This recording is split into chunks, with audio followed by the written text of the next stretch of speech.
Head over to the brand new FriendoShop.com and get your latest Friendo merchandise. While you're there, use code FriendoFriday to get 20% off. And don't forget to pick up Don't Interrupt the Game t-shirt right now. FriendoShop.com.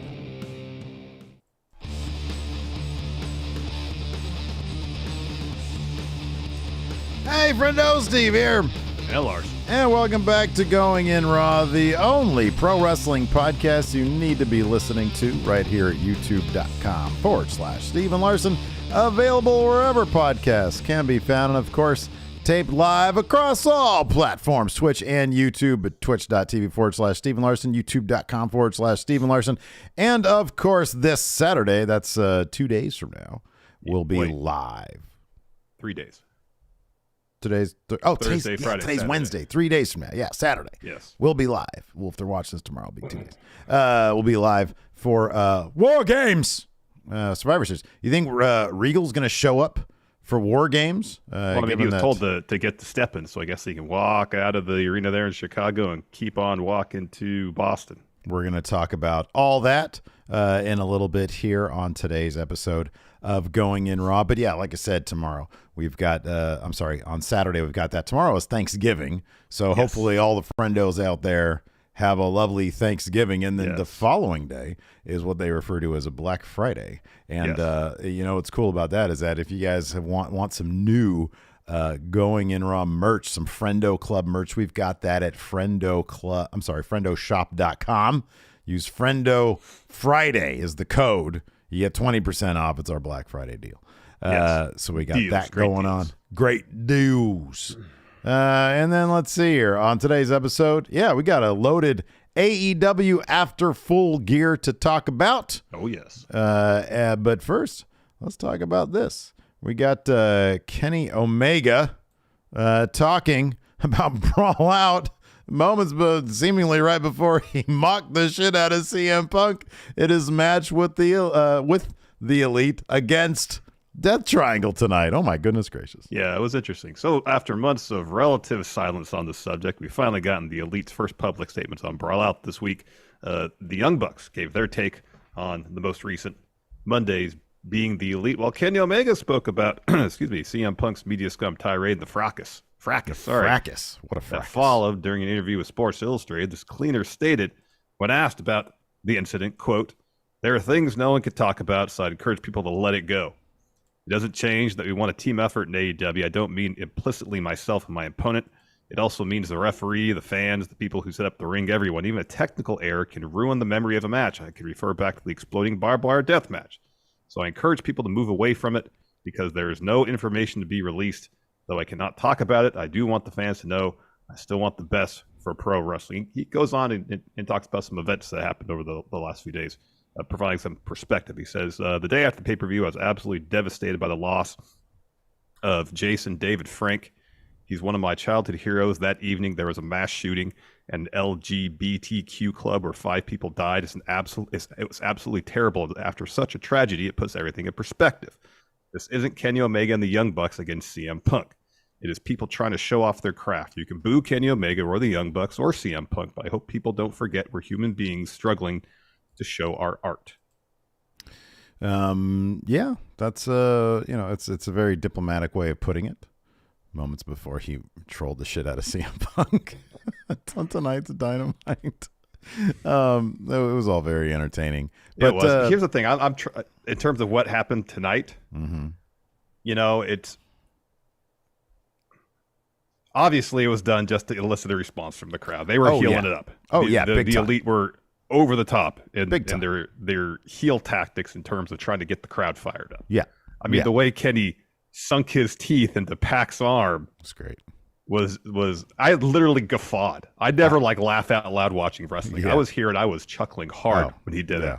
It was unexpected, and the way he did it just made me laugh. It was they were being so cartoonishly heelish, and I thought it was a lot of fun. I've seen people whining about this on Twitter, which is sorry about that, but I thought it was pretty funny. Look, you're walking into Chicago; it's a battleground there because that is CM Punk territory. Mm-hmm. And of course, you got one of two options. You can try to keep doing what you're doing, or you can do you can play into it. You can get some heat off it, and that's the route they went. I thought it was hilarious. I thought it's exactly what the situation called for.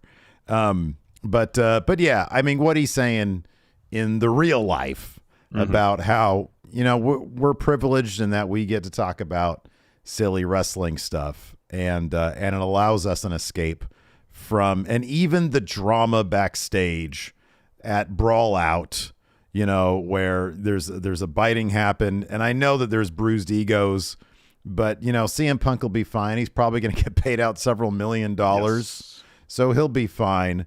Up against the, you know, when you take that within the context of what happens on the outside world, where you hear about what happened today at a Walmart, I forget exactly where, when you hear about the shooting at the club, it's awful. And I love that we have this escape from that, because you need that sometimes, reading what's going on out there. And him trolling CM Punk plays into that entertainment. And I think that plays into, hey, you know what? We're just playing characters out here. And yeah, there is some real life drama that happened, but at the end of the day, it's drama, it's silliness backstage at a wrestling show that unfortunately led to somebody, you know, getting booted out of the promotion that a lot of people really like. And we saw those people tonight in Chicago.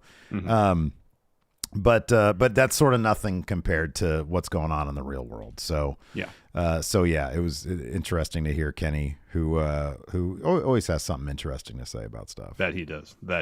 A lot of other interesting stuff happened on Dynamite tonight. Actually, there was a lot of developments in terms of storyline progression. We had the House of Black return. They came to the ring following Orange Cassidy's successful All-Atlantic Championship defense against Jake Hager. When the Factory came out to confront Best Friends, House of Black made their return and destroyed everybody. Yes, Steve. I hope that's all we see of House of Black as it pertains to the Factory. Don't keep the Factory far away from House of Black. Agreed.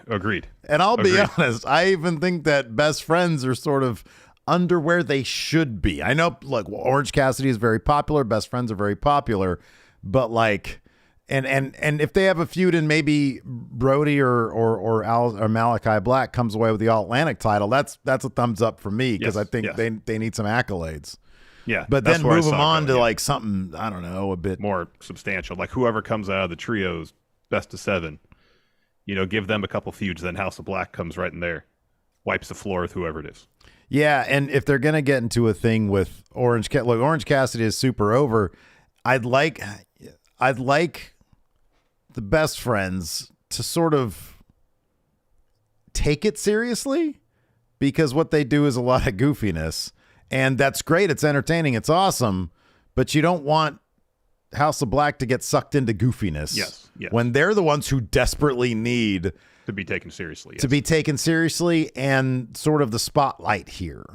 Yeah. So, yeah. I mean, tonight's match wasn't a great example of it, because, I mean, hats off, literally, to Jake Hager for doing a pretty entertaining comedy match. Oh, that stuff was funny. That stuff was really good. Yeah. When Orange Cassidy has to do serious, he's pretty good at doing a serious match. He is. Oh, that Shibata match was phenomenal, and he referenced it was kind of a bit on the meta side. He was like, okay, enough of the comedy stuff. Exactly. I want to go strong style with you, and I'd like to see a bit more of that dimension within the entirety of Best Friends, especially if they're coming up against House of Black. And I think it could really work, because they're all super talented, and I think they can expand what they do to fit in with the House of Black stuff, but it needs to be House of Black sort of taking the lead when it comes to the tone of this feud. Exactly. Yeah, that's true.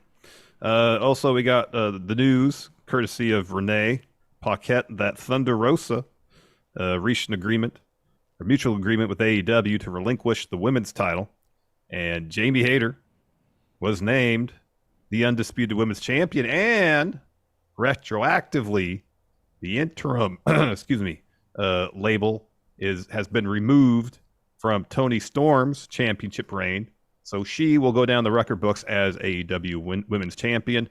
No interim about it, and that's great. That's awesome. I wish they had done this right before Full Gear, so at least Toni would have had one match with that title as proper. But you know what, man? she's been in the industry for a long time, and I would imagine that there's probably some appreciation there in terms of, hey, you know, when it comes to the Wikipedia listing or whatever, my name's going to be in there as officially champion. Look, man, everybody considered her a real champion, you know, and I don't think that took away from any of her matches, any of her performances. It was merely an asterisk that illustrated just how much everybody loves Toni Storm, that everybody was like, hey, you know, what's going on with this? How long is Thunder Rosa going to be out that she can't vacate this title? They can't strip that title from her. Excuse me. And yeah, that is kind of a shame that she never got to be in the moment world champion. But you know, it's a good gesture on Tony Khan's part to retroactively, and it's absolutely the right thing to do. Yeah. Because it's been since it's been since All Out, right? Like she got injured before All Out, yeah. It was right before All Out that she said she couldn't continue. Yeah, it's almost 3 months, yeah. Yeah. So we'll see what happens whenever Thunder Rosa gets back. You know, hopefully, I from what I understand, it's a back issue, I think. Yeah, that's what I've heard too. You know, that's nothing to mess with, and hopefully she's able to get that resolved and comes back to a big ovation. And speaking of Jamie Hayter, not a lot of seeds planted with her and Britt Baker, but there was some little baby seeds there. They're starting it. Yeah, Britt, she wouldn't let her talk when it was promo time. Wanted the spotlight. Wanted to be the person who had the hands on the title to give it to Jamie Hayter. So it's there. It's there. I hope they take a slow burn approach. Excuse me. Yeah. With this, because that's going to be a really, really good feud. Indeed. We had Ricky Starks beating All Ego Ethan Page to win the Eliminator tournament. He's going to face MJF, Starks is, at Winter is Coming on, I think they said December 14th. Okay. I think that's when it was. You know, it makes sense now. I guess MJF can call in the firm now to potentially lend a hand if necessary. Do you think, don't think that bridge is done burnt by now?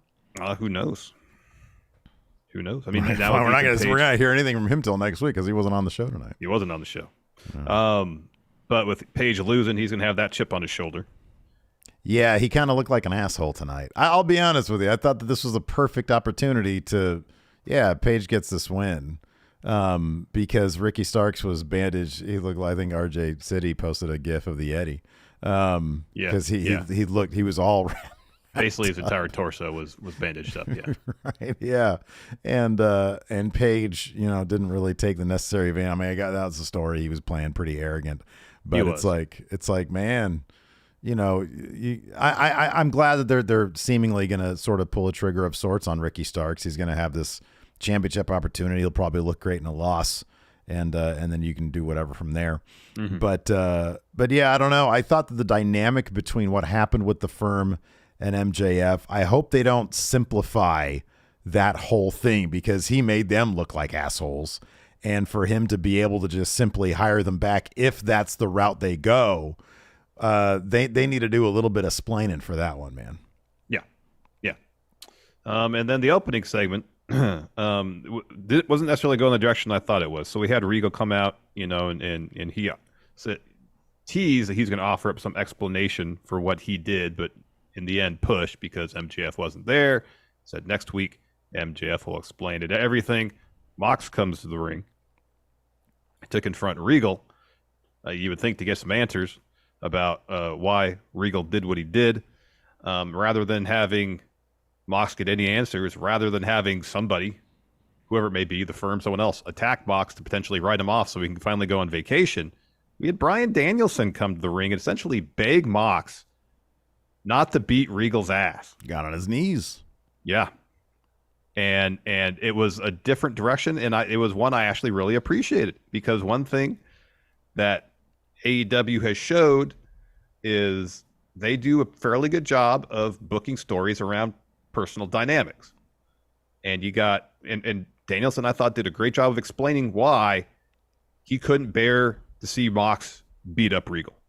This is the kind of thing that's sort of been lacking from AEW for a little stretch, and I loved it. I'm with you. I thought that the opening was stellar. him explaining, hey, he's got issues with his brain, he's got a bad neck. You can't do this because it's over for him. He'll essentially kill him, or put him down pretty hard if you do anything physical to him. And this guy means a lot to me. You gotta give him an out here. And Mox's out was you walk, you leave, and you never come back. I have no idea if this is a situation that Regal in real life wants to go home for the holidays and come back in early January. Could be. or what the situation is, if he's going to have some protection upon his return, because this was beat feet, get out of town and don't ever come back. It's going to be interesting if Regal does come back. The crowd reaction to Regal was outstanding. Mm-hmm. I mean, as they were doing the intro, you could hear the CM Punk chants. They were loud, as we all figured they would be. And his speech, he was able to pivot that crowd into heat on himself. Yeah. Running them down. Calling, I think under his breath, he said, "Oh, worse than Detroit." Yeah, which is harsh for a Chicago crowd to hear. And then, being the bearer of the news that MJF's not going to be there this week, not in Chicago. I thought that he did a masterful job, and I'm bummed that we only really get 1 week of this before now he's gone for God knows how long. Yeah. I mean, I don't know. I guess we'll pay attention to Fightful or something to see what the deal with this is. Is his contract up? Is he leaving for good? I hope not, because I'd love to see him more with MJF, Because he came shortly after Danielson, right? Has it been a year yet? I don't know. Danielson's been there over a year. It was whenever Blackpool Combat Club was getting together. And so Full Gear last year had when Page won, that's when they had the tournament. Oh dear, it's time to look up Wikipedia so we're not sitting here debating when William Regal showed up. Yeah, exactly. I got it right here. But yeah, I don't know, man. How would you like to see Regal come back if he does? Oh, I mean, if he's coming back, he needs a heater. He needs some muscle. Coming up in March, Revolution. It was Revolution. Yeah. That's when it was. Yeah. So if this is just a short term break for Regal. Yeah, come back with some muscle. A heater. Yeah, right. So if Mox tries to start something. Oh, man. Who'd be great? I know he's with the WWE right now. W. Morrissey, man. Well, I was going to say his son. Oh, yeah. That'd be amazing. That'd be something. It was, what's his, Bailey Matthews? That's his real name, right? Yeah. Bailey Regal.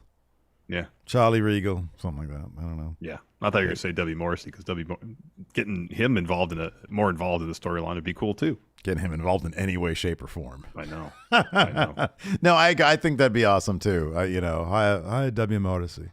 It's such an English sounding name too, W. Morrissey. And he could, come up with some backstory about NXT days and stuff like that. Oh yeah, no, absolutely. I'm sure there's any of those dudes who are in NXT, they all have backstories with Regal.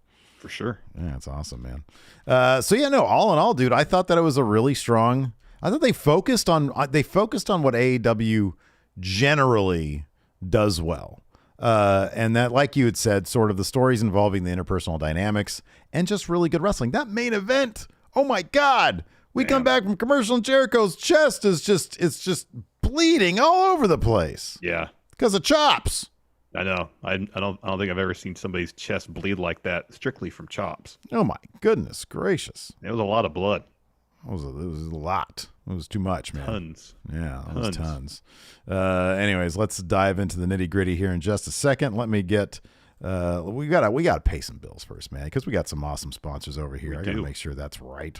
All right, here we go, everybody. Let's take a quick break here to get a word from our sponsor, ExpressVPN.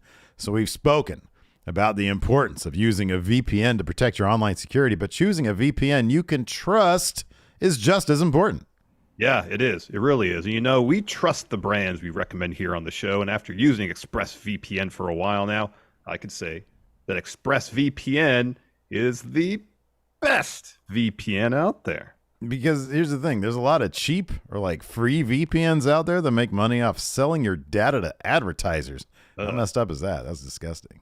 But not ExpressVPN. ExpressVPN doesn't log your online activity. In fact, they've developed trusted server technology that makes their VPN servers incapable of storing your data. They don't know how to do it. These servers are sitting there like, I want to store this data, but I don't know how. I can't do it. It's incapable. Yeah. ExpressVPN is fast, too, because it now uses Lightway.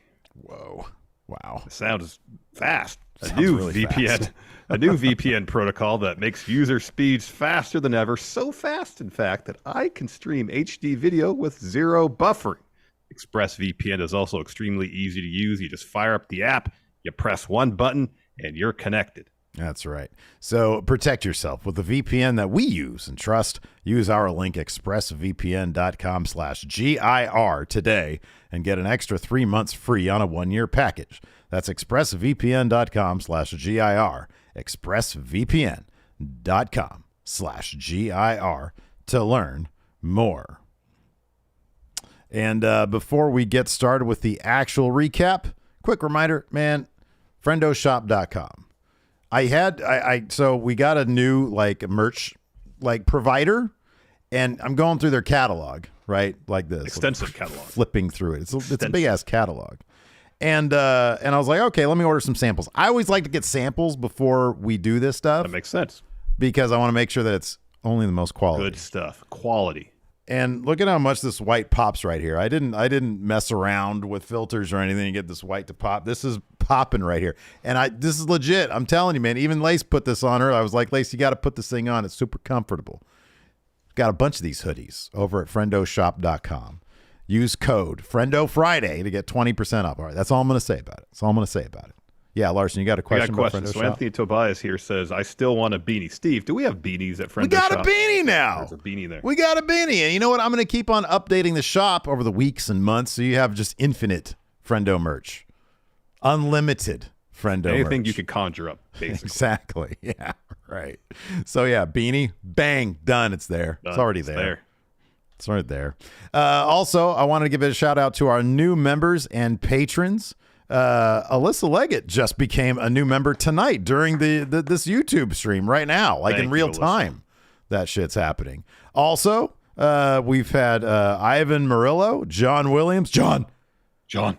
We've had Nick Hook, Dylan Lehue, Scotty Furness, Travis Graves, Danny Delora, and Caleb Snyder. Those are all people who have either re-upped or new members over on the YouTube. I uploaded a bunch new emotes today because we're doing these live now. So if people want to toss in an Uncle Howdy emote into our live YouTube chat right now. We got Uncle 282 Howdy. People watching right now. Hi, you can bust an Uncle Howdy over there. Same with over here on the Twitch now. You could do it on the YouTube. So you could do that. And then also we've got some new patrons, patreon.com/Steve and Larson. We're going to be updating that with some pretty cool stuff in the new year, including I've heard a rumor that we're going to start uploading Smash Zone episodes as like Google Drive links or on Streamable or something. I don't know. But old Smash Zone, $5 a month on the Patreon. Phoenix24 just became a Friendo Club member today on the Patreon. Alfonso Valenzuela, Tokane87, Justin, William Rodriguez, Tuxedo Servo, Vane Valor, Frozen Tape, and Aiden Turner. Thank you so much for the support. Thank we you appreciate so much, it. everybody. Thank you. Without the support of the friendos out there, this wouldn't be possible. Absolutely. Couldn't do this. So let's dive into it, man. Let's do it. It kicked off with a William Regal promo. Oh, yes. No, I'll do this one. This is William sorry. Regal. How dare I? Yeah, my goodness. I'll step gracious. in when Danielson comes in. You can be Danielson. Yeah. I'll be Danielson. You can be Danielson and Mox if you want to be Danielson. Sure, I'll be seething Mox. I can do Mox that. has like one. He's got like one line. So anyways, he says, would you like to hear from your new world champion? Well, you will hear from him, but it'll be next week. MJF doesn't have the time to come to places such as... Wait, where are we? Chicago? Oh, dear. No, it's worse than Detroit. He says MJF at the moment is on the set of a major motion picture, and I'm sure you're all wondering what's the union between myself and MJF. And the crowd starts chanting, fuck you, Regal. So they don't really care about this union. They just want Regal to like go away or something. He says, what I can tell you is this. A number of weeks ago, I sent an email. He loves his emails. He does. He sent an email to MJF, which you're not privy to. Nobody in the crowd is going to know about this email until next week when MJF explains everything. He says next week he's going to be here. That brings out the Wild Thing. Yeah, Mox. He's upset, understandably. And he gets in the ring, stands across from Regal. And then Bryan Danielson sprints to the ring to get between Mox and Regal. Mm-hmm. And so Mox is trying to, he's pushing, walking closer to Regal. And so the distance between all of them kind of shrinks down. He kind of pushes Danielson anyways. So Bryan kind of calms Mox down enough to grab the mic. And he says, listen, I don't know why he did what he did. He did a bad thing. But you've done bad things too. We've all done bad things. And please, I'm asking you, please, he's got a bad neck. He's got 2 bleeds on his brain. Please don't hurt him. And so Mox is just pacing around the ring. And Danielson's like, please, just stop. And he slaps Mox. And instantly he says, I'm sorry. I apologize. I'll apologize. And he takes a knee and says, I guess on both knees, actually. He gets on both knees, yeah. He gets on both knees and says, listen, you know those struggles that you've dealt with? My dad struggles with those same things. And when my dad had those struggles, I didn't understand. And there's only one person who could teach me, and it was him. It was Regal. And because of him, I was able to understand my dad's struggles. And for the last 10 years of his life, I was able to love him because of Regal. And just imagine somebody teaching your daughter to love you in spite of your struggles. If nothing else, save him for me, for no other reason, because I love this man. And so Mox walks over towards the ropes, grabs the top rope with his hands and leans into it. And he's getting so mad that the rope starts shaking. Like the anger is vibrating through him into the ropes. And so he turns around and tells Bryan to get out of the way. And he gets right in Regal's face and gets the mic and says, Lordship, I only want one thing from you. I want you to run far away as you can, and never come back. Right now, walk and keep on walking. And so Regal leaves the ring. And Mox looks like he's actually starting to tear up. Oh, dude, he did a phenomenal job here. Yeah. Yeah. No, this seemed legit, man. Yeah. So, man, I don't know. I would assume Mox has every reason to disappear himself. I mean, in reality, because we all know. Look, I just want the man to go on vacation. Were you surprised when you heard his song? Not really. I was, but I was surprised that I was surprised he didn't leave this segment all beat up, though. I was surprised that he didn't. Well, emotionally he was, but also I was kind of surprised that he didn't leave it on. I need to take some time. Yeah, Yeah. Instead, he was like, Regal, you need to go take some time. He's like, I want answers. Infinite time. Yes. But yeah, no, I thought that was really good stuff. Is there any possibility you think that he's going to do a whole other program leading up to Winter is Coming and then maybe take his vacation then? That's entirely possible. Yeah, I can give you 2 more weeks. Yeah, 3 more weeks. I'll give you 3 more weeks, and then I'm gonna do Christmas with the kids, because I love the kids. We're gonna do Christmas, and then I'll come back. Yeah, and he's like, you could take a longer vacation. No, I'll do your smash. I'll be there. Yeah, New Year's smash. The days A and B. So after that we had, he said A and B.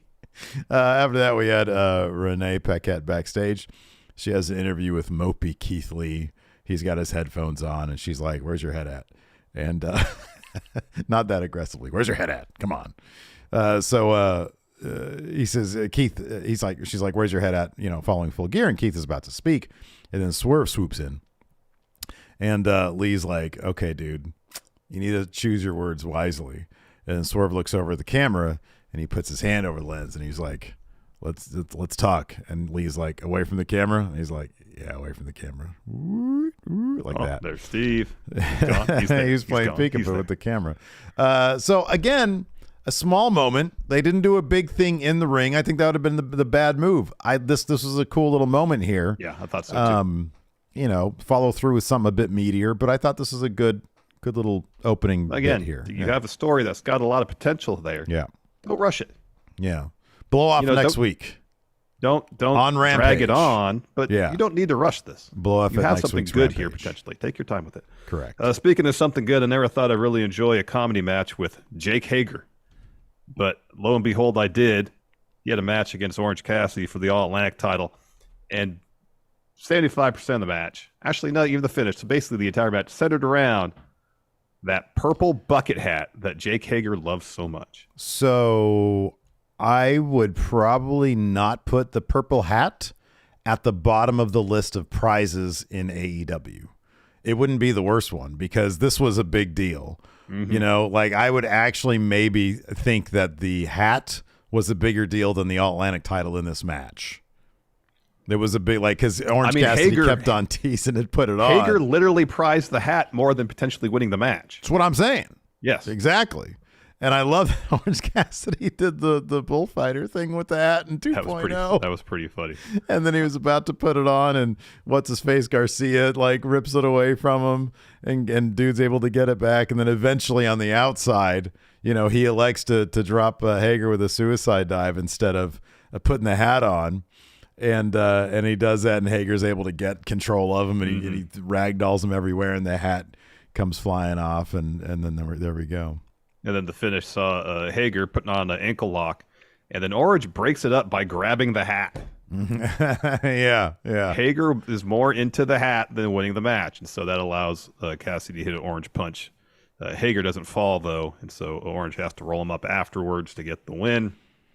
So in the ring, best friends are about to hug, and then QT and the Factory walk to the stage. Boo. QT says they have a lot of unfinished business, and since Orange are just handing out All-Atlantic title opportunities, and so the Factory are surrounding the ring, and then the house lights come down, and then some spooky music plays. Woo! And like some red light comes up on the stage, and Julia Hart's standing there. Yeah. And then she motions, and then the lights come up, and then House of Black is already in the ring, and they lay out, absolutely destroy best friends. Absolutely destroy best friends. So the Factory, they're still on the apron, and they're applauding them. Ugh. Those fools. Get out of here. Those fools. House of Black, take them out. Go back to YouTube, Factory. Take them out, too. And so security and some of the enhancement talent come to the ringside to break it all up. House of Black lay all of them out, too. And then Buddy and Brody hit a security guard with their finish on the stage. That looked nasty. It really did. Yeah, it really did. This was cool. We talked about where we'd like to see this go in terms of, you know, having the best friends get serious a little bit. I'm not sure how Danhausen's going to play in all this. Ooh, what if House of Black recruits Danhausen? I hope not. As cool as that seemingly could be, no, man, with that a spike ain't the in way. his jar of teeth? That ain't the way, dude. That can't be it. To close that segment, Malachi grabs the mic and says, "Members of the House of Black, please rise." And then the camera catches like two people rising. People were chanting like "Welcome back." So no, they were going apes. They were already risen. That's the thing. Everybody was all standing up, and there's two other guys. Yeah. Oh God. Okay, hold on a second. Oh, big stretch. I know. I was so comfortable, and they told me to rise, so I did. So I rose. Yeah. Can you hold my popcorn? We had next. We had a video package highlighting the Jack Perry, Luchasaurus match from Full Gear, kind of narrated by a promo from Jack. It seemed a bit bittersweet for Jungle Boy here. Yeah. Talking about how much his relationship with Luchasaurus meant to him and how it's heartbreaking that they're beefing now, but also he's happy that he got to share that moment with someone who's such an important part of his life, even though they're beefing. Yeah. They're happy I got to put him through a table. Mm-hmm. Yeah. So no, this is a nice little, little ribbon on top of it or whatever. Yeah. But yeah, I don't know what they're going to do with. Comes back. I don't. Right. I don't know what they're going to do with Jungle Boy until then. But they'll give him some matches or whatever. Who knows? Yeah, I'm sure matches are in the cards. Yes. Probably going to do some matches. I'd imagine. Some matches. 2, 3, 4, maybe 5. I could see him maybe being, if they're going to feed MJF a bunch of sort of Starks level guys, I could see Jungle Boy being after Starks. Yeah. He'll win some goddamn. Part of MJF's story should be beating all the other pillars. That's a great point. Yeah, that's a good point. So He's going to beat like a sub pillar right now with Starks, like a late game pillar. But then it should be Jungle Boy. It should be Darby. Yeah. I mean, even hesitate to include Sammy Guevara in that conversation right now. Sure, why not? I mean, he's technically one of the pillars. Some good matches, I think. They'll have a good match, yeah. Yeah. Yeah, no. You just want to see Sammy's cape again, don't you? Desperately. You know what? I felt kind of bad. I was going to put together our reactions to the cape, but they're so mean-spirited. I felt so bad. I was like, What if the person who made that cape watches this? Now I feel bad. And I'm not talking about Sammy's mom or Ty Mello. I think it was like probably a costume person. Oh. We were roasting that cape. Yeah. We were roasting it. I was like, I can't put this anywhere. This is really mean-spirited. All right. I'm trying to be nicer in my old age, man. Okay, that's fair. Not a big piece of shit. That cape was god-awful, though. It was not good. It was not good. Moving on. It was not good. Then we got the Eliminator Tournament final, Ethan Page versus Ricky Starks. We had a short promo bit from Stokely and Ethan. Stokely says, give it up for the future #1 contender for the world title. And then Page takes the mic, asks the crowd if they think Starks is going to win tonight. They cheer. So he says, when Starks is in the middle of the ring crying, all you Chicago losers can cry like the babies you are. And then Starks comes to the ring. He doesn't wear his merch shirt or hockey jersey. Yeah. He has rib tape from actually around the ribs, from the short ribs, all the way up to his mid-chest, and he has the extra piece over the shoulder. Yeah, right. Yeah. This is so much. It's too much. It's a lot of tape. I'm sorry if I see this guy, I'm like, he's just a walking target. And if I'm Ethan Page, you absolutely annihilate him. And that's what he did. He just worked his midsection over the whole time. Yeah. But then he was also really slow, preening and being arrogant and stuff because he's a bad guy and he thought he had it in the bag. But nope. Ricky Starks hit him with 2 spears. 2 of them. I like the bit where Stokely pulled Page out of the way and Starks just landed on nothing. He did a suicide dive. Oh, yeah, the suicide dive on nothing. But then Stokely, because Page had the upper hand, then Stokely got ejected from ringside, and that's where kind of it started to fall apart for Ethan Page. Yeah, yeah. They're going to fight at Winter is Coming. And yeah, I mean, I don't know what'll probably happen is he'll put in a great effort against MJF. I hope they take these next 2 or 3 weeks or whatever to really, tell a bit of a story anyways. Yeah. It's not a lot. It's not a ton of time. And then Starks will be off TV for a while and we'll be like, where's Starks? And then he'll be on TV for a little bit more, hell of a pay-per-view match. That's how sometimes it's weird like that with AEW. They do that shit. That's what they did with the Hobbs thing. Like Starks just gone. Yeah. Yeah, no. Came back. It was strange. Yeah, it is strange. This is a great question here on our YouTube chat from Mike Demopoulos. He says, but where does SCRYPTS fit in all this? We're going to talk about SCRYPTS and Hard Justice at the end of this episode. So here's a little programming note. Now that we're knee deep into the waist deep into the AEW thing.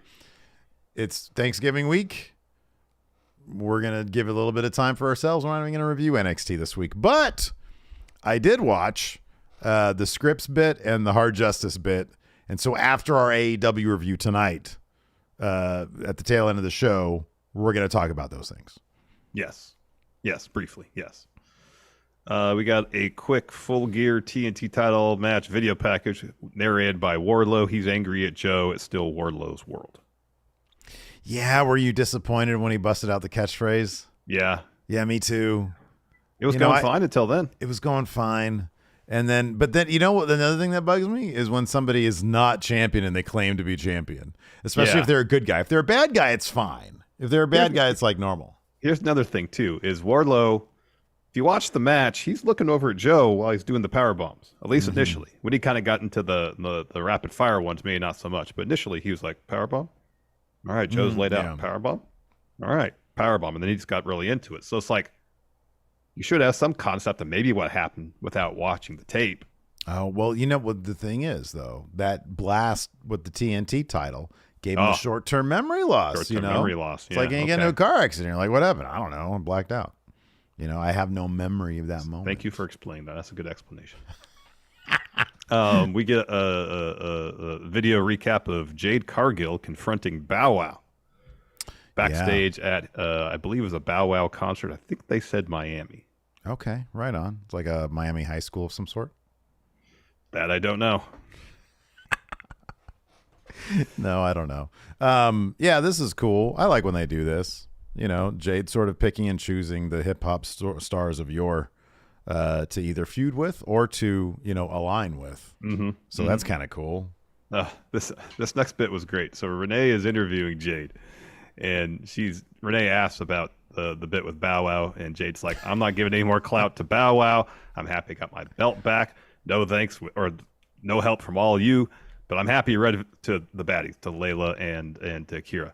And she says, I'm happy Red Velvet is back. So next week we're going to have a celebration. Red Velvet's like, why can't we have the celebration now, this week? Yeah, and then, right. And then Jade says, I'm going to call upon my legal representation, Mark Sterling, to address the Bow Wow situation. He steps in, says Jade's comment is no comment. And so then Red Velvet, Jade, and Layla leave. Yeah. And then Sterling says to Kira Hogan, hold on a second, I need you to sign something. Oof. And so he busts out some paperwork, and she's starting to sign. Is like, yes, what you're agreeing to now, essentially, you're getting kicked out of the baddies. Yeah, pretty much. Yeah. You do not hold up your end of the deal of being a baddie. Therefore, your baddie membership has been revoked to Kiara Hogan, which is, I'm cool with that because I feel like Kiara Hogan should be actual wrestler, not just a henchwoman, whatever. Because at least Red Velvet's like number one henchman. So like you can tell a story with that. But if you're like number two henchwoman, yeah, you're not going to get very far with that. So put Kiara Hogan out on her own and have her feud with. Here's the thing: you need some opponents for Jade because she's done run through them all. Yeah. So yeah, this could be cool. I don't know. Maybe they'll do Kiara Hogan versus Jade at Winter is Coming. That's kind of a big deal. That would be cool. I'd be into that. Yeah. She should countersue another litigation angle. How about that? Oh, that's what we need. More litigation angles in wrestling for sure. Yeah, please. I do appreciate you skipped over her calling Bow Wow a whack ass rapper though. Oh. Jade can be pretty vicious sometimes. Yeah. She was pretty damn funny tonight. Yeah, I'm not gonna give clout to no whack ass rapper. So then we got the Elite versus Death Triangle match number 2. Elite come out first. A lot of boos. CM Punk chants, yeah. Starts pretty quickly. And they did the Kansas song, and they were just, and Kenny was doing the like the best NWO Hulk Hogan impression. Yeah. Doing the air guitar. I swear he was mimicking Hogan from 98. That was pretty damn funny. So early on, it seems like Phoenix has had a change of heart about the hammer because he starts the match and he wants to shake Kenny's hand as if to say, I'm sorry. That's not how I want to do it. So Kenny does take his hand and then drops him with a nasty V trigger. Mm-hmm, yeah. The match gets going. Yeah. And there's just so many references to Phil Brooks here. Yeah. So Enforcer sent us the still of Kenny biting the arm. That's the entire thumbnail. Good. I'm making that the entire thumbnail. I know right now it's the one with you and I on it, but I'm going to change that overnight. Just because that shit was hilarious. So, hey, what was your take? Let me ask you real quick. What was your take on commentary tonight? Did you notice anything weird? I just noticed they were really loose and kind of joking around with each other. Are they usually that sort of chirpy at each other? Yeah. Like at one point, Taz stopped late in the show and was like, oh, I got to stop here. I was really rude to Tony Schiavone. And I don't remember Taz specifically apologizing to anybody, but there'll be asides like that from time to time. Yeah. I feel like they're getting like a little bit chippy, a little chippier than usual with each other. I've noticed that over the last couple of weeks. So early on, Kenny is looking for the Terminator Tope, and as he's running the ropes to do it, he does the go to sleep taunt. Yeah.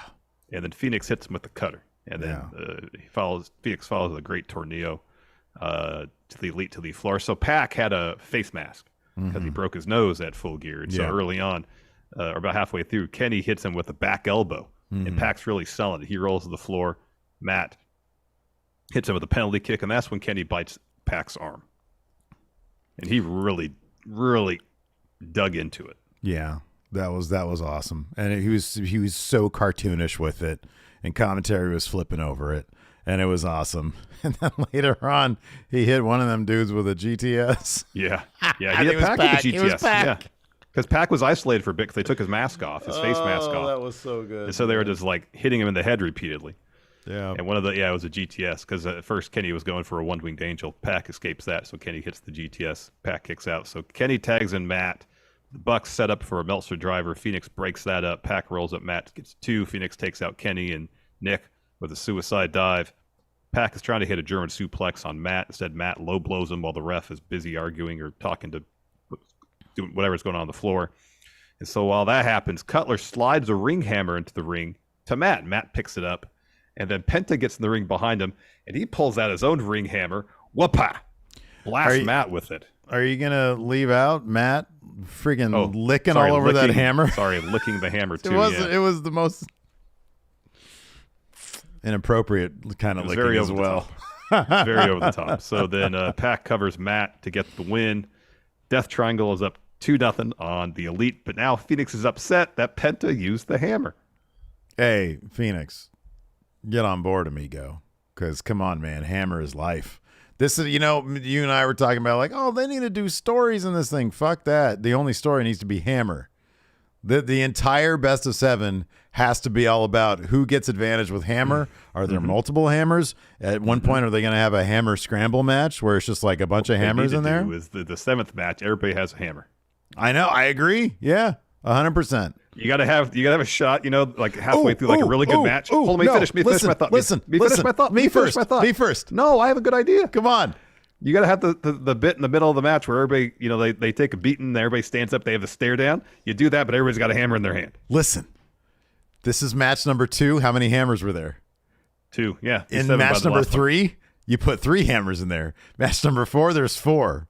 Up until 7, yeah. And then we do the thing that you just said. 7 hammers. That sounds And then great. there's like one hammer in the middle of the ring that everybody wants the extra hammer so they can dual wield. Can we have like a giant hammer? Like a cartoonishly large hammer? I'm not talking about like a sledgehammer. I'm talking about like it looks like a normal hammer, but like 6 feet long. See, I don't really feel like that'd be that useful because it's so unwieldy. Yeah, but somebody's going to try to use it, and then they're going to get the disadvantage because It's going to be Kenny. It's going to be Kenny who tries to use it. It's exactly going to be It's going to be Kenny, and he's going to do some over-the-top swing with it and get cracked from behind with regular hammer. That sounds awesome. That would be great. I give you opportunities to give me the don't interrupt, and then you don't even take them. I would think that at this point you would be dying to use the don't interrupt. Why? It's not my thing. Because you get it all the time from Paul. Yeah, that's why. I don't want to inflict that on anybody else. Oh, wow, man. Unless I have to. I figure you'd be using it on anybody So, you could. Wow. No. So then Renee comes to the stage, makes the announcement that Thunder Rosa has relinquished the women's title and introduces Jamie Hayter as the AEW Women's Champ. So Jamie, Britt, Rebel come to the stage. Renee asks Jamie a question. Britt takes the mic and says to Renee, "Thank you for telling the people what we already knew, that Jamie is the champ. Now step aside and let the champ walk to the ring." So Jamie doesn't get to say a word during the entire interview. She doesn't seem too bothered by it, though. She like looks at the crowd and she's like, it's okay. She's a big deal.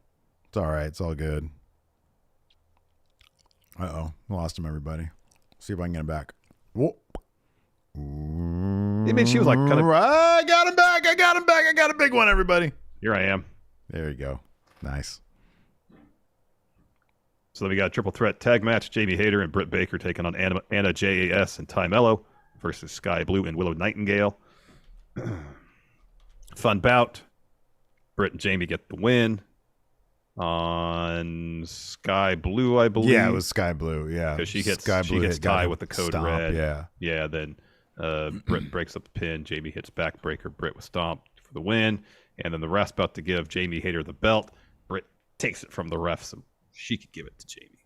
So where do you go from here with, clearly at Winter is Coming, it's going to be Jamie Hayter versus somebody that was in this match. Mm-hmm. And she's going to win that one. How would you proceed? Like, what pay-per-view would you run Hayter versus Britt Baker? Revolution. In March? That's 4 months. Are we going to go to Revolution? Probably not. In San Francisco? We haven't talked about it. in San Francisco, yeah. If they do like a, how about this? What if they do like a Dynamite? Or have they announced like what There's a Dynamite at the Cow Palace the Wednesday before. When's when are those tickets going on sale? I know they've said announced tonight. it, I think. Yeah. Whoops. Okay. I don't think they're on sale yet, but I think they announced that they're going on sale. Oh, they announced that they're going on sale tonight. Okay.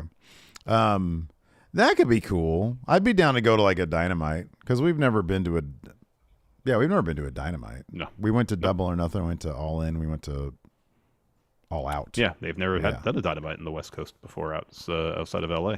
Yeah, right. Yeah, that could be fun going to the Cow Palace. So yeah, and then after that, so they did the announcement about the Tony's the interim stuff being taken away, and then we had Renee interviewing FTR and Top Flight. Was there anything pivotal in the actual announcement that we're missing? Because Renee was the one to to mention it, and they were very diplomatic about Thunder Rosa. They were very complimentary of Thunder Rosa, and said that it was a mutual thing. It was agreed to by all parties, and that Tony's title reign will lose the interim tag as well and become official. So tickets for the San Francisco Cow Palace Dynamite go on sale on Friday. Okay, cool. Right on. Let's try to get some. That could be fun. And then we could just do the review the next day or something. Yeah, that works. Then we get an interview with FTR and Top Flight. Dax puts over Top Flight, tells them, hey, you're the ones that are going to take over tag team wrestling in the future, just like we have now. And then Darius says, you know what? This is a dream match for us. Challenges him to a bout for the ROH tag titles on Rampage. And Cash says, let's do it. Are there any obvious challengers for FTR for the Ring of Honor pay-per-view? Has that been established? They could do the Briscoes again? I don't know. Because why didn't that's only like 3 weeks away. Why didn't they say, hey, we got that big pay-per-view coming up. We get a shot at your titles there. That'd be weird if not only were they not on the full gear card, they're not even on the Ring of Honor card. There's no way. Oh, TC Death and Taxes says probably the Kingdom. I gotta get to setting that up then. Have they done it? Oh, my cat's barking. They did weeks ago, yeah. Weeks ago on like Rampage, yeah. They did, really? When Kingdom debuted, I think FTR was in the ring. Okay, we'll talk about what happened next. Sure, the Acclaim, they come to the ring. Bowen says it's good to be back in Chicago, and there's a lot to be thankful for, starting with me and Max retaining the tag titles. And not only that, my shoulder's feeling better, but most importantly, and then Billy, he's taking off his hand bandages. And Bowen says, scissor me, daddy ass. And then Sanjay Dutt and Jay Lethal and Satnam Singh show up on the Tron. And so Caster referenced them during his rap heading to the ring. And they all say, keep our names out of your mouth. Jeff Jarrett shows up, says, if you want to talk smack, I'll give you something to rap about. You better watch your backs. And the Billy Gunn says, someone get that ass off my screen. Now the moment we've all been waiting for. And then he says, scissor me, daddy ass. And Taz was actually pretty funny. Like, commentary is really funny here because Taz is trying to figure out how Billy Gunn would essentially, he wasn't saying it, scissor himself. Yeah. So a lot of people are tweeting about Dante Martin possibly being injured during the Rampage taping. This was about 40 minutes ago that this happened. Like, the doctors came out to the ring and everything. I don't see anything about that sucks. About like the specifics. If anybody has more info, like what the actual spot, God, fucking Twitter,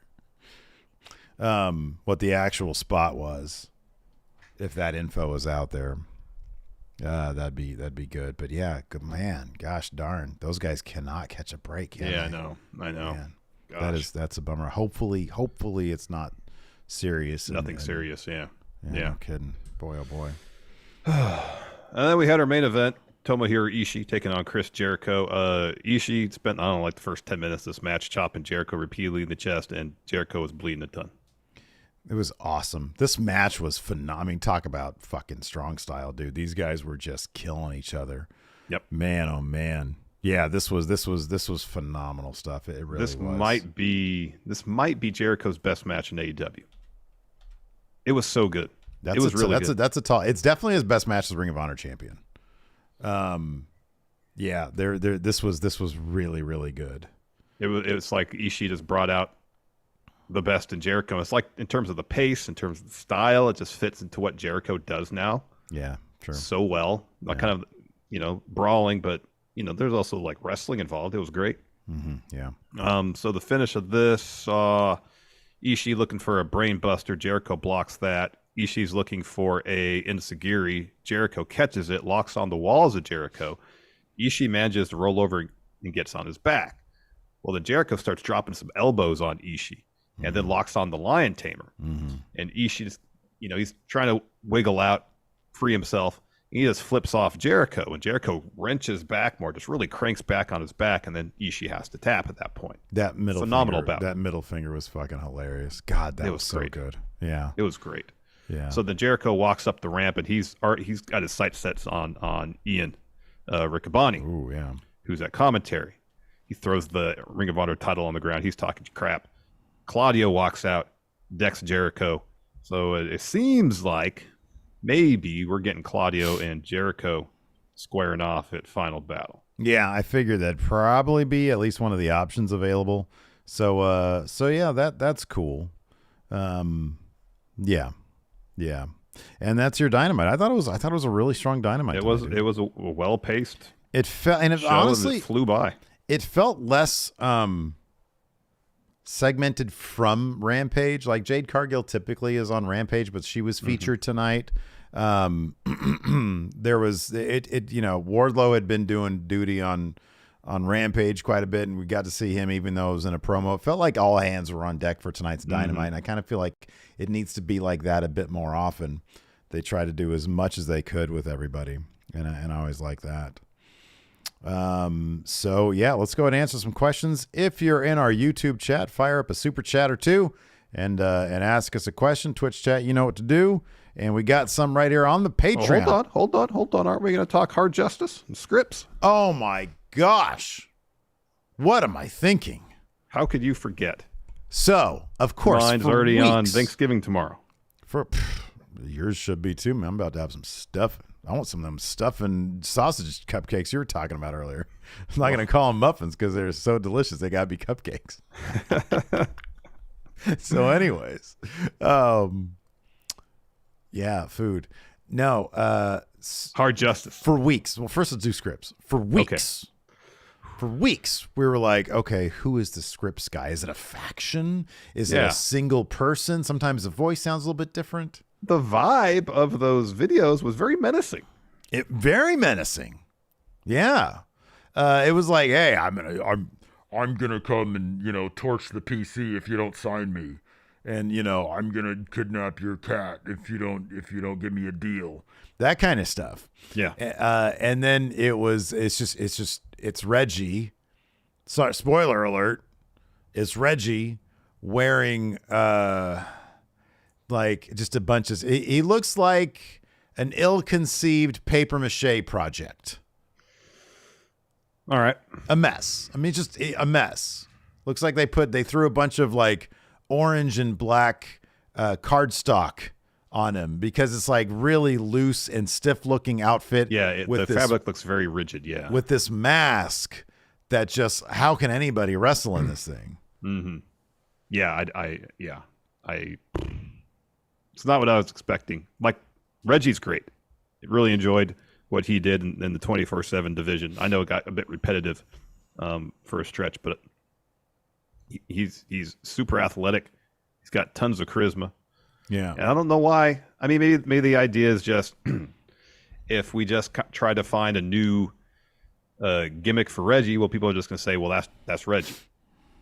So maybe they thought there was some advantage in putting him in a mask, but then doing that kind of takes away some of his talents as a performer. Dude, I'll be honest with you. Like, so far under Triple H on main roster, they've done a really good job of, hey, I know this person. Like they're acknowledging that Mia Yim is Mia Yim, and if they want to change her name to Michin, they were going to do that. Now it seems like it's back to Mia Yim, but there's an explanation, and that's all we've ever asked for is make it make sense. We all know it's Reggie. Mm-hmm. We all know Axiom is A-Kid. Mm-hmm. Why is it that the weird tropes from main roster that we all hated seem to be a thing in NXT? Like, I don't get it. Like I told you the other day, I think it's literally someone has an idea. All right, let's do it. See if it works. I mean, that's very much seemingly what the deal was. A lot of times on main rosters, someone had an idea. All right, see if they can get it over.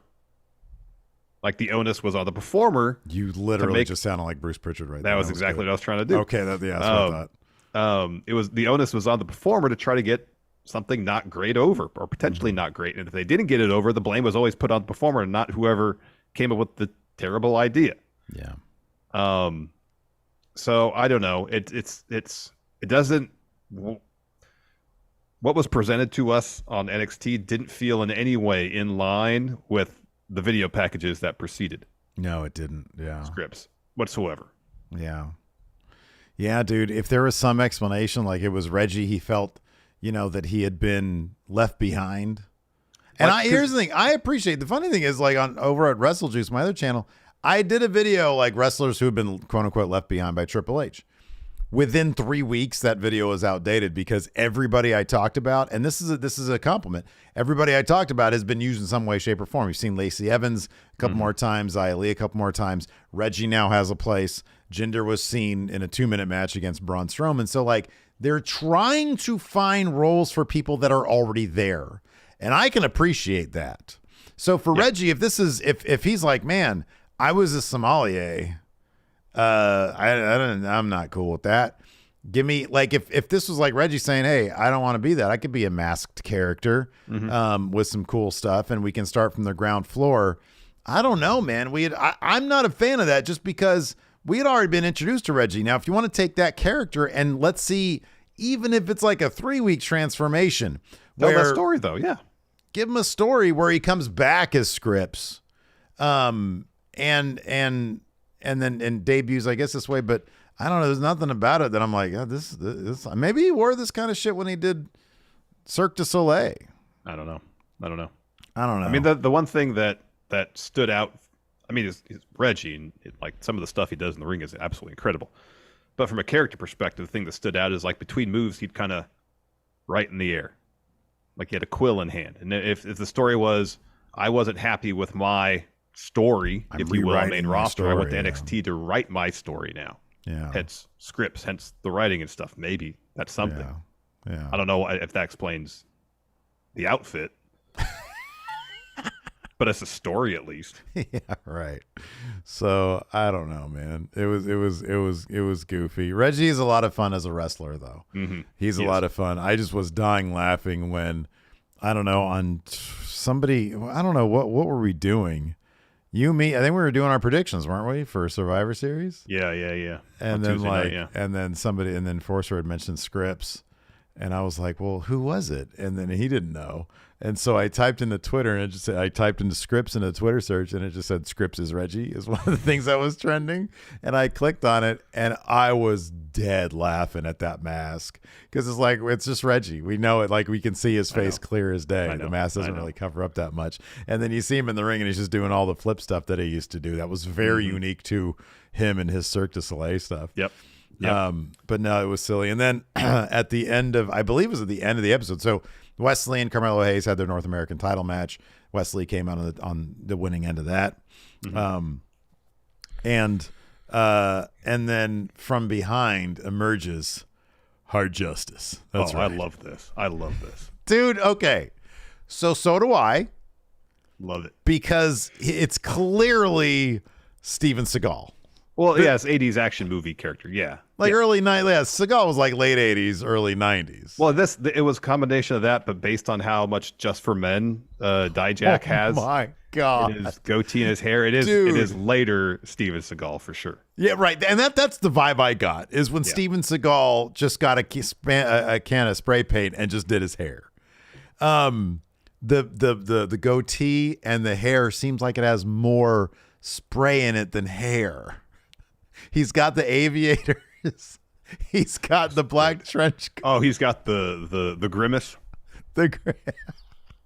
Oh, loved it. Man, loved every second man. of it. As soon as I saw that still, I was like, 80s character. This is great. I wish we were live doing reactions because it would have been an all-timer. Yeah. I fucking saw this on Twitter and I started dying laughing sitting in my recliner. I was laughing so hard at this. Dude, but okay, so here's the thing. We love it.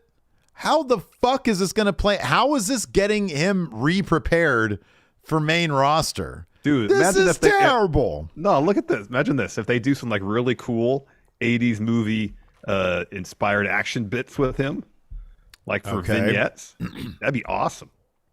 No, it wouldn't be. Because This isn't wrestling in the 80s. This would have worked in the 80s. I mean, kind of, it was Big Boss Man. It was a bit different. He was a cop, not a movie character. Yeah. But like, I mean, I've seen a lot of people on Twitter saying, "Oh, he's like a cop," Which I don't see. I don't see that. I see this as Steven Seagal. That's what I see. Well, I think because like the name is Hard Justice, and I guess people assume it's a cop thing. I don't know. Hard Justice sounds like that should have been a Seagal movie. That sounds more like a vigilante than a cop. How is this not? Yeah, no, I agree. So it seems to be like part Steven Seagal, maybe a little bit of Cobra, the Stallone movie. Cobra, I could see that. Yeah, I could see Cobra. Because Stallone had the aviators. Hard Justice was a movie in '95. Yeah. Who was in it? So it seems to be kind of a little bit from a lot of '80s movie tropes. A federal agent undercover in prison to probe a pal's death encounters a mobster he once chased. Hard Justice. It also, so this was not, it says starring action favorite David Bradley? I've never heard of him before. Don't know that name. No. How is this not like a Seagal thing? It's not a prepositional phrase. All of Seagal's early movies were prepositional Out for phrases. justice. Yeah. Above Hard the to law. kill. Above the law. Under siege. Yeah, you're right. So, yeah, Hard Justice. I don't know what that would be. Loved it. I can't wait to see more. It just makes, to me, it makes NXT even more inconsequential. Because it's like, why am I watching this? Like, this dude, this is a terrible gimmick. That's hilarious, yes. But come on, this is terrible. I don't know. Remains to be seen. I'm holding out hope for it. Give him the wait and see, huh? Yeah, I like That's DIJAK. right. DIJAK's a really good wrestler. I love DIJAK. Great wrestler. He's got a good personality. That's right. Hey, I want that North American title. Hard Justice demands it. And then they have a match. It's gonna be a good match. It'll be great. But like they're just feeding Hard Justice to Wes Lee to have him to. You think Hard Justice is gonna win that title? No. That's right. Yeah, I am. Yeah, it's my title now. I'm gonna go get some Arby's after that. Yeah, that's right. This title now is under siege by Hard Justice. There you go. This title's not above the law like Hard Justice. I guess if Regal were there and Regal got mad at him and be like, oh, "You're suspended." Oh, I'm above the law. Turn in your badge and gun. No, I'm above the law. I'm above the law. I'm Hard Justice. I'm not soft justice. I'm Hard Justice. Oh yeah, and then Derek Brightwell in Twitch chat brings up when fucking because the crowd's chanting DIJAK, and Vic says it's DIJAK, and then Booker T says, "Who?" Not like thoroughly actually confused. This sounded like Booker T shoot confused over Hard Justice. That's right. I mean, I guess it does, dude. I'm gonna look forward to Hard Justice segments. It's a reason to watch NXT now. It is a reason to watch NXT, but god damn it, they've killed this guy before he's on main roster. Oh no way, man! I'm looking forward to more. Give me more. Hard Justice versus Braun Breaker is going to be amazing. Yeah, Hard Justice goes over. Hey, Hard Justice. Yeah. All three of those guys in a triple threat. Yeah, Hard Justice. Oh, Hard Justice. Hard Justice wins. All right, you want to answer some questions? How is Booker T not dying laughing? Is he a worker? We got 384 people watching on YouTube. Can I just ask a quick favor here? All y'all watching on YouTube, smash that like button. That thumbs up right there. It helps us immensely. Jaime Fonseca says, which AEW sports entertainer do you think would make the best and worst turkey?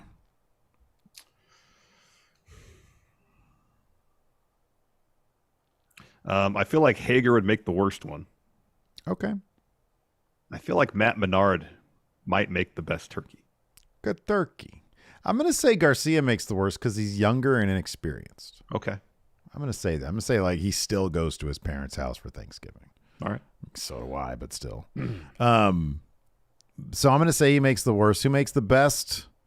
Menard's a good answer. David Matushik. Considering that the Elite and Death Triangle are having a best of 7, who do you think should have a truncated best of 3 or 5 series in either company? Hard Justice and Wes Lee. Good answer. Great answer.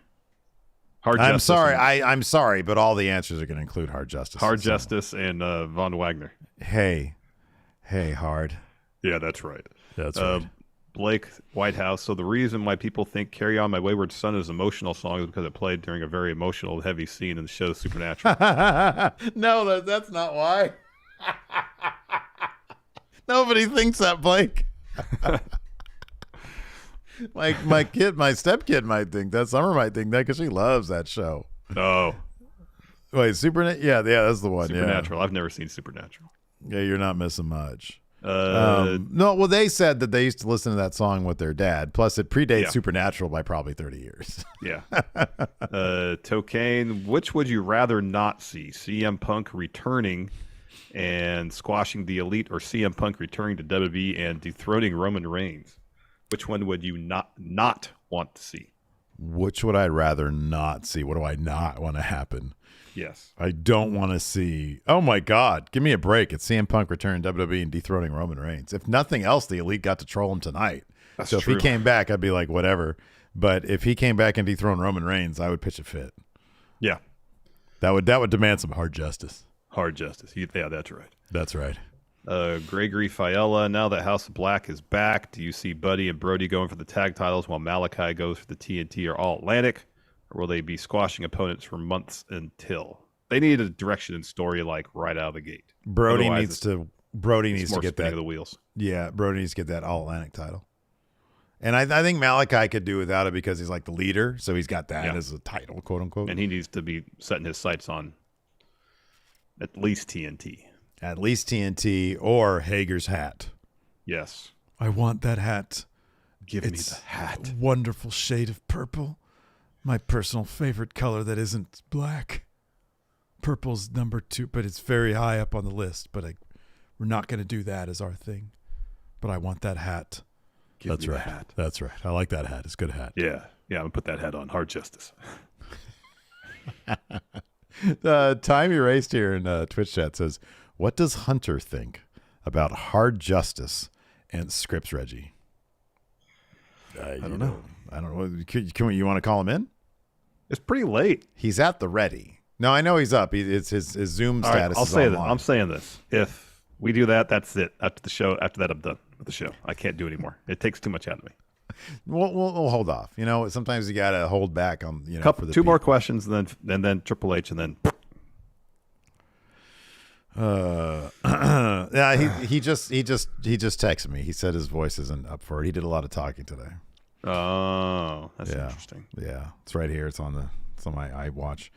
Sonnet says, been watching you guys. I shouldn't have opened that, Worms. I'm sorry if I teased it. How about this? If we get 150 likes on YouTube, we're at 108 right now. If we got 150 likes, if we have 150 likes within the next 7 minutes. 3 minutes. 3 minutes. Oh, 3 minutes. There you go. 3 minutes. That's right. Smash that like button if you want it to happen. If you want it, smash it hard like hard justice.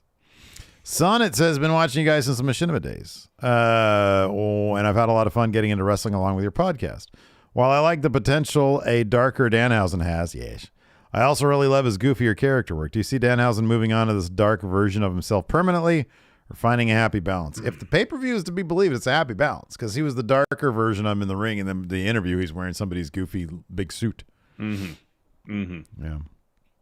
125 likes. We got about 2. Oh, they're not going to make it. They're not going to make it. Oh, we still got a couple minutes left. They might make it. They might make it. All right. Excuse me.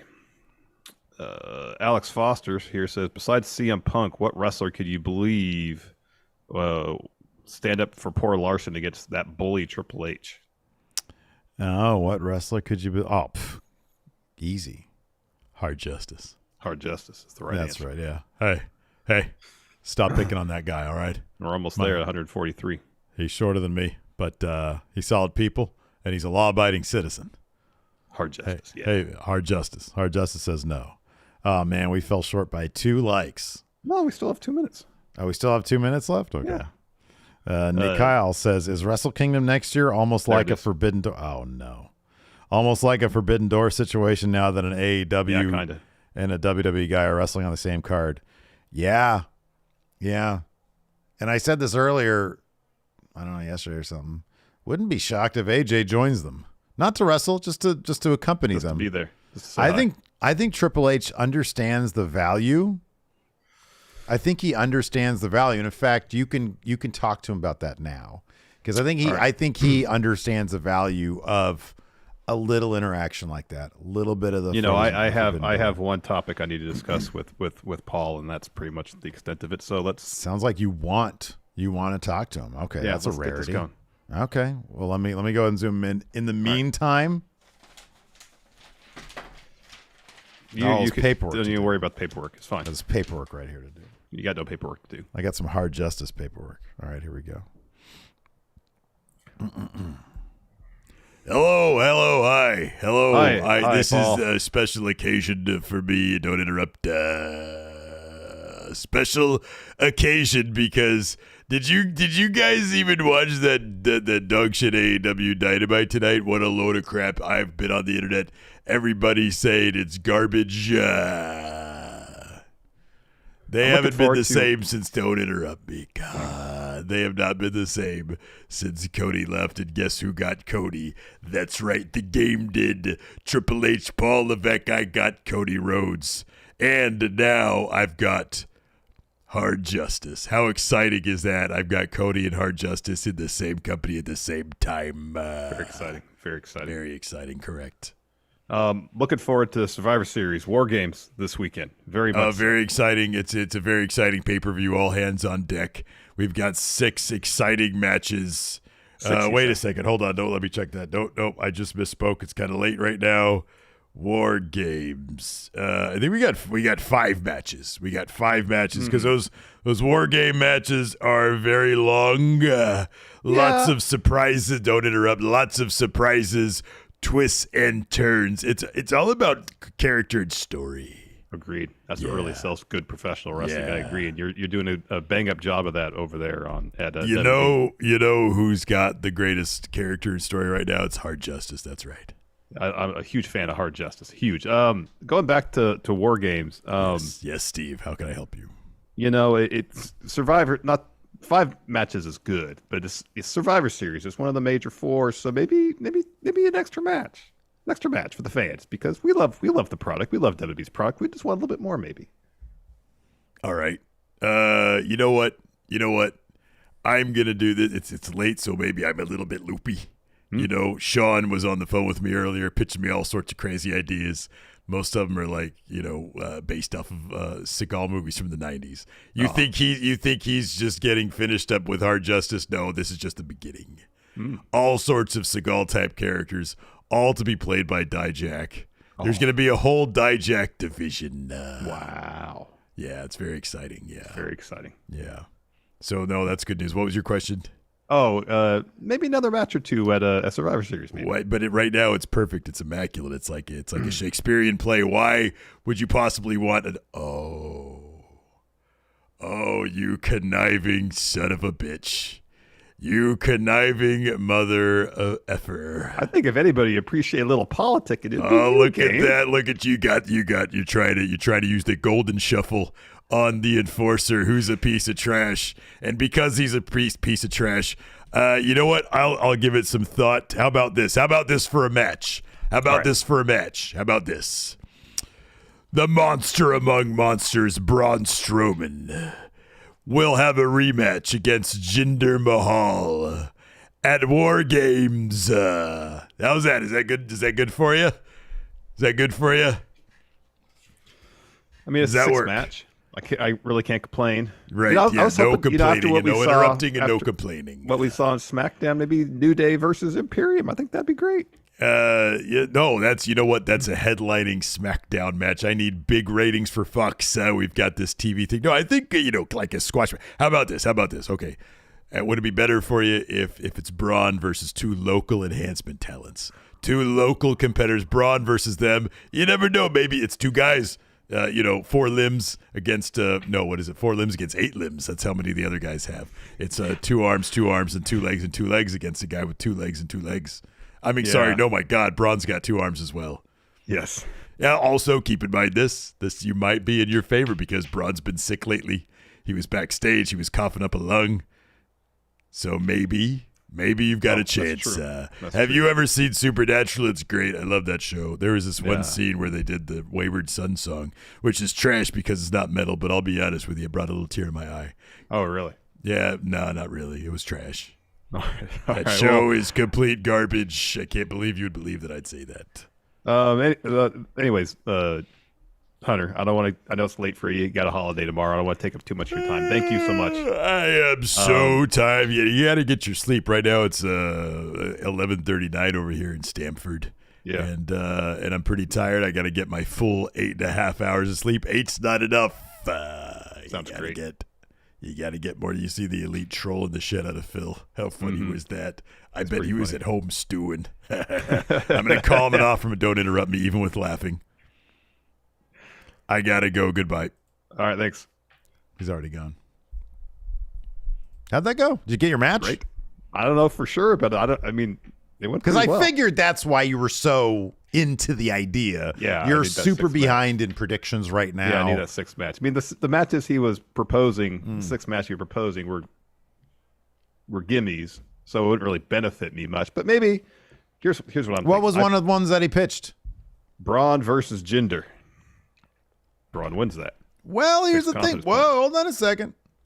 Jinder is a former world champion, and Braun, I think, is sick. Wasn't he? Was like backstage. That's funny. Coughing That's up. funny that Triple H mentions that same exact point. No, Braun would still win that. And he said, well, we're both Braun very observant. He also said, what about Braun versus a couple enhancement talent? I'm like, enhancement. Well, the thing about them is, though, there's like 8 limbs between two guys, and Braun's exactly only what got he 4. said too. Well, that's just math, though. That's just math. Like me in the game. So I suggested. All right, stop interrupting me. So I suggested, what about New Day versus Imperium? Oh, that's but here's the thing, though. He's going after that big TV deal. He wants big ratings Fox. on right. It's obvious, clear as day. Exactly what he said. Anybody would think that, though. God, my voice is kind of. Anyways, that's going to do it for us because for some reason my voice is starting to go out.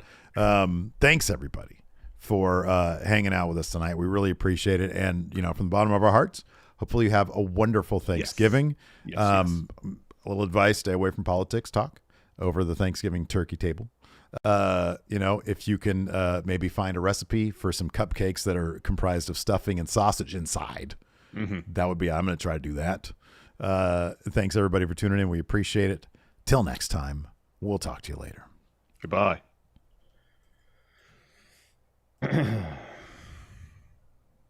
Got some subs here. Scott Hawks with the sub for 29 months. Thank you. Fluffy Canuck with the sub. Thank you.